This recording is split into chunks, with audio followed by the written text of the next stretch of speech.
जय श्री राधे। पूज्य श्री सद्गुरुदेव भगवान के चरणों में प्रणाम। एक ऐसे भक्त जिनको भगवान श्री कृष्ण और रुक्मिणी जी ने लूट लिया। इन भक्त का नाम था श्री हरिपाल जी। हरिपाल नाम के एक महान भागवत हुए हैं। उन्होंने अपने गुरुजनों से पूछा, भगवत प्राप्ति का सरल उपाय क्या है। उनके गुरुदेव ने उत्तर दिया, संत सेवा। संत सेवा ही निश्चित रूप से भगवत प्राप्ति का उपाय है। जहाँ संतों की मंडली होती है वहाँ ईश्वर की कृपा अवश्य होती है। जहाँ संतों की मंडली होती है वहाँ भगवान का वास होता है। हरिपाल जी संतों की सेवा करने लगे। संत जन उनकी सेवा से प्रसन्न होकर एक दूसरे को उनकी सेवा के बारे में बताने लगे। धीरे धीरे उनकी सेवा की ख्याति दूर दूर तक फैलने लगी। अब केवल एक या दो संत नहीं, बल्कि पूरी संत मंडली उनके यहाँ एकत्रित होने लगी। अन्य तीर्थों से आने वाले श्रद्धालु भी हरिपाल जी के स्थान पर रुकते, क्योंकि वहाँ संत सेवा और भगवत भजन का अद्भुत वातावरण था। हरिपाल जी संत सेवा में इतने तल्लीन हो गए कि जो भी उनके पास अन्न धन या संपत्ति थी वह सब धीरे धीरे समाप्त हो गई। संतों की भीड़ रोज बढ़ती गई। उन्होंने अपनी ज़मीन बेच दी, कीमती गहने बेच दी और जो भी संचित संपत्ति थी उसे संतों की सेवा में लगा दिया। अब स्थिति यह हो गई कि सेवा के लिए कुछ भी शेष नहीं बचा। जब संतों को भोजन कराने के लिए धन नहीं रहा तो उन्होंने बाजार से उधार लेना शुरू कर दिया। हजारों रुपयों का कर्ज हो गया। उस समय 1000 रुपये की बहुत बड़ी महिमा थी। 1 रुपये में ही ढेर सारी सामग्री आ जाती थी। हरिपाल जी ने अपनी सारी संपत्ति साधु सेवा में लगा दी और जब बाजार से उधार लेना भी संभव नहीं रहा तो दुकानदारों ने कर्ज देने से इनकार कर दिया। अब वह दुकान पर गए तो दुकानदारों ने कहा, हरिपाल जी पहले का उधार चुका दीजिए, अब बाजार में आपको कोई कर्ज नहीं देगा। आपकी सारी संपत्ति समाप्त हो चुकी है। अब हरिपाल जी के घर में ऐसी कोई भी वस्तु नहीं बची थी जिसे बेचकर संतों को भोजन कराया जा सके। लेकिन संत मंडली दिन प्रतिदिन बढ़ती जा रही थी। कोई जय द्वारिकाधीश या जय घोष कर रहा था तो कोई जय सियाराम और कोई हर हर महादेव। संतों की अलग अलग मंडलियां लगातार आती रहती। हरिपाल जी सोचने लगे, अब क्या करें। हमने अपनी पूरी संपत्ति संत सेवा में समर्पित कर दी, बाजार से कर्ज भी ले लिया, लेकिन अब कोई उधार भी नहीं दे रहा। संतों को भूखा कैसे जाने दें। चाहे हमें कुछ भी करना पड़े हम उनकी सेवा अवश्य करेंगे। तब उन्होंने एक कठिन निर्णय लिया। हरिपाल जी ने एक भाला लिया और जंगल के मार्ग पर बैठ गए। वे बलिष्ठ शरीर के थे। उनका तेजस्वी रूप देखकर ही लोग भयभीत हो जाते थे। वे किसी को मारते नहीं थे, लोग स्वयं उन्हें देखकर उन्हें धन दे देते थे और अगर कोई वैष्णव चिन्ह धारण किए होता तो उसे कुछ न कहते। हालांकि उन्होंने यह उपाय तब अपनाया जब अपनी सारी संपत्ति समाप्त हो गई और कर्ज भी चुका पाना असंभव हो गया। पहले उन्होंने पूरी श्रद्धा से अपना घर धन गहने सब संत सेवा में समर्पित किए। फिर बाजार से उधार लिया और जब कोई साधन शेष नहीं बचा तब इस उपाय को अपनाया। धीरे धीरे यह बात फैल गई कि यदि कोई रास्ते में यात्री राम कृष्ण का नाम ले ले तो हरिपाल जी उसे रोकते नहीं थे। लोग डर के मारे हाथ जोड़ते हुए राम कृष्ण का उच्चारण करते हुए निकल जाते। यात्रियों को पता था यहाँ डाकू भाला लिए खड़ा है, लेकिन यह भी समझ गए कि यदि तिलक लगा हो और मुख से हरिनाम निकले तो कुछ नहीं कहेगा। धीरे धीरे ऐसी स्थिति हो गई कि जंगल से गुजरने वाला हर व्यक्ति तिलक लगाकर नाम जपते हुए जाने लगा। भले ही वे अपने जीवन में पहले कभी हरिनाम का स्मरण न करते हों, लेकिन इस रास्ते से निकलने के लिए वे अवश्य ही नाम स्मरण करने लगे। इस प्रकार हरिपाल जी के प्रताप से पूरे क्षेत्र में नाम संकीर्तन की धारा बहने लगी। लेकिन इस वजह से अब उनके लिए किसी को भी लूटना मुश्किल हो गया और फिर एक बार संत सेवा के लिए धन की कमी हो गई। एक दिन बड़ी संख्या में संत मंडली हरिपाल जी के घर आ पहुंची।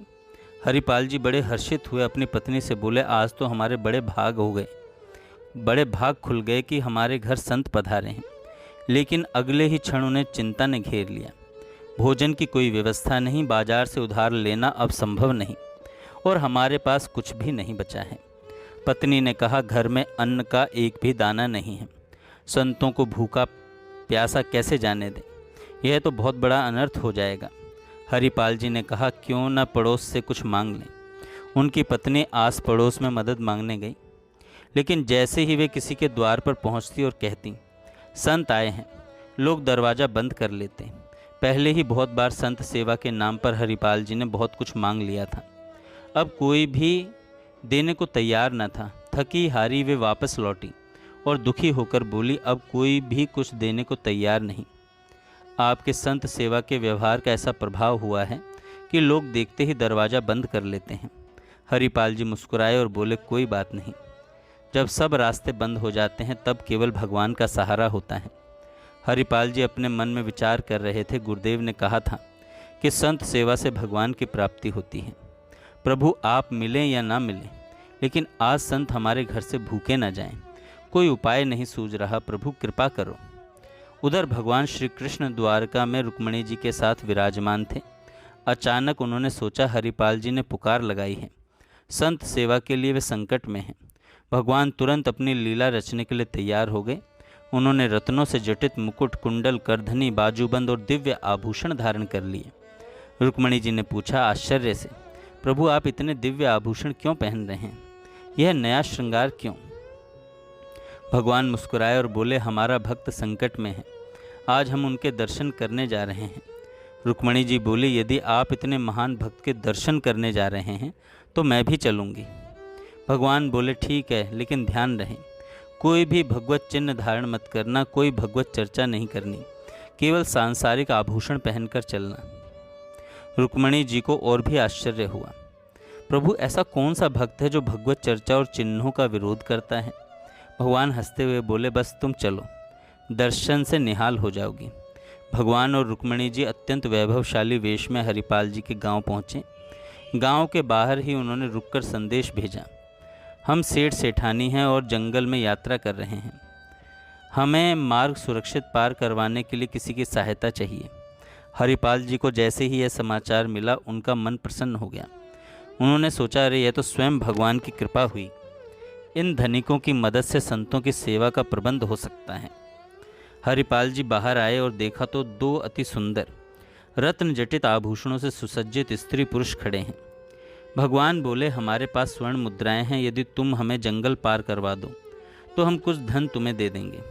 हरिपाल जी ने सोचा, आज तो मेरे जीवन की सबसे बड़ी सफलता है। इतने धन से महीनों तक संतों की सेवा हो सकती है। भगवान की लीला देखिए, जो स्वयं भक्तों को भवसागर पार कराते हैं। वे हरिपाल जी से कह रहे हैं, हमें जंगल पार करा दो। भगवान ने मांगी हरिपाल जी से सहायता।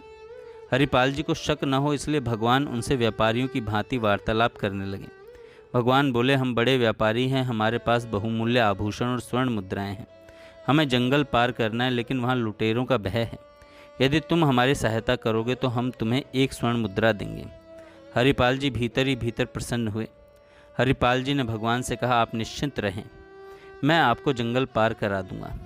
रुक्मिणी जी यह सब देख रही थी, लेकिन उन्हें समझ नहीं आ रहा था कि जो स्वयं सुदर्शन चक्रधारी हैं वे किसी मनुष्य की सहायता क्यों ले रहे हैं। रुक्मिणी जी बोली, प्रभु आप सुदर्शन चक्र और अपनी अपार शक्ति से संपन्न हैं, फिर भी एक साधारण मनुष्य से सहायता मांग रहे हैं। भगवान ने मुस्कुराकर उत्तर दिया, प्रश्न मत करो, बस देखो, मैंने कहा था ना, यह मेरा महान भक्त है। हरिपाल जी ने गौर से प्रभु और रुक्मिणी जी को देखा। न माला, न तिलक, न कोई भागवतिक चिन्ह, पूरे सांसारिक व्यक्ति लगते हैं। ज़रूर इनके पास अपार धन होगा, इन्हें लूटने में कोई दोष नहीं, क्योंकि हम इस धन से संतों को भोजन कराएंगे। हरिपाल जी भाला लेकर चल ही रहे थे, वे आगे गए और उन दोनों से कहा, उतारो अपने सारे आभूषण और मुझे दे दो। भगवान ने रुक्मिणी जी से कहा, उतारो अपने आभूषण और इसे दे दो। रुक्मिणी जी ने कहा, हमने तो इसे अपनी रक्षा के लिए रखा था और ये हमें लूट रहा है। आप भी कह रहे हैं कि इसे आभूषण दे दो। प्रभु बोले, उतारो आभूषण, इसे दे दो, नहीं तो ये हमें भाले से मार देगा। जीवन बचा रहेगा तो नए आभूषण बनवा लेंगे। भगवान ने रुक्मिणी जी से कहा, जिसके दर्शन करने के लिए हम आपको लाए थे, ये वही भक्त हैं। इसने अपना सर्वस्व लुटा दिया है, कुछ नहीं आज इसके पास खाने को। मैं इसी से लुटने के लिए आज यहाँ आया हूँ। हरिपाल जी ने जब लौटकर देखा तो अनंत सौंदर्य माधुर्य से युक्त भगवान और श्री रुक्मणी जी उनके सामने विराजमान हैं। उन्होंने प्रभु के चरण पकड़ लिए और कहा, प्रभु मुझसे गलती हो गई, मेरे कटु वचन, मेरा भाला उठाना, यह सब मेरी भूल थी। प्रभु आप जानते हैं हमारे घर में संत मंडली बैठी है, इतना कर्ज हो गया है कि हमें कोई उधार भी नहीं देता। पड़ोस से मांगे तो कोई कुछ देने को तैयार नहीं, और जो थोड़ी बहुत संपत्ति थी वह भी समाप्त हो गई। लेकिन संत भूखे न जाएं प्रभु, इसलिए मैंने यह सब किया। भगवान ने हरिपाल जी को छाती से लगा लिया और कहा, तुम सर्वश्रेष्ठ हो और मेरे प्राण प्रिय भक्त हो। हरिपाल जी ने प्रभु से कहा, प्रभु आपके आभूषण मैं नहीं ले सकता। तब भगवान ने कहा, देखो हम यह सब संतों की सेवा के लिए ही लाए हैं, इसे ले जाओ, ये महालक्ष्मी के श्री अंग के आभूषण हैं। यह कुल परंपरा के अनुसार बढ़ेंगे, कभी घटेंगे नहीं। इन्हें बेचकर अपना सारा कर्जा चुका दो, प्रतिदिन लाखों संतों का भोजन कराओ, अब तुम्हारा ऐश्वर्य कभी घटने वाला नहीं है।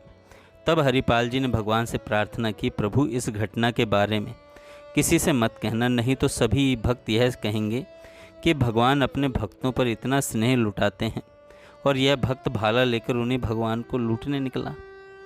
भगवान ने कहा, डरो मत, यदि कोई इस चर्चा को सुनेगा भी तो वह तुम्हें आदर्श मानकर संत सेवा करेगा और मेरी प्राप्ति का उपाय सोचेगा, न कि तुम्हारा दोष देखेगा। भगवान के दर्शन के पश्चात हरिपाल जी ने, प्रभु जब आ ही गए हो तो लगे हाथ भंडारा पाकर जाओ। भगवान मुस्कुराकर बोले, निश्चित रूप से, जहाँ हमारे संत भोजन करते हैं वहीं हम प्रकट होते हैं। हरिपाल जी की वजह से उस भंडारे में उपस्थित सभी संतों को भगवान का साक्षात्कार हुआ। सभी संतों ने साक्षात द्वारिकाधीश और श्री रुक्मणी जी के दर्शन किए। भोग बनाया गया, संतों ने तब ही भोजन ग्रहण किया जब पहले भगवान ने भोग स्वीकार किया, फिर उनका उच्चिष्ट संतों ने ग्रहण किया और संतों और भगवान का उच्चिष्ट हरिपाल जी ने पाया। जब भी साधु सेवा का संयोग बने तो नाच उठो कि हमें आज जीवन का परम लाभ मिला है। साधु सेवा से निश्चित रूप से भगवान की प्राप्ति होती है। जय श्री राधे।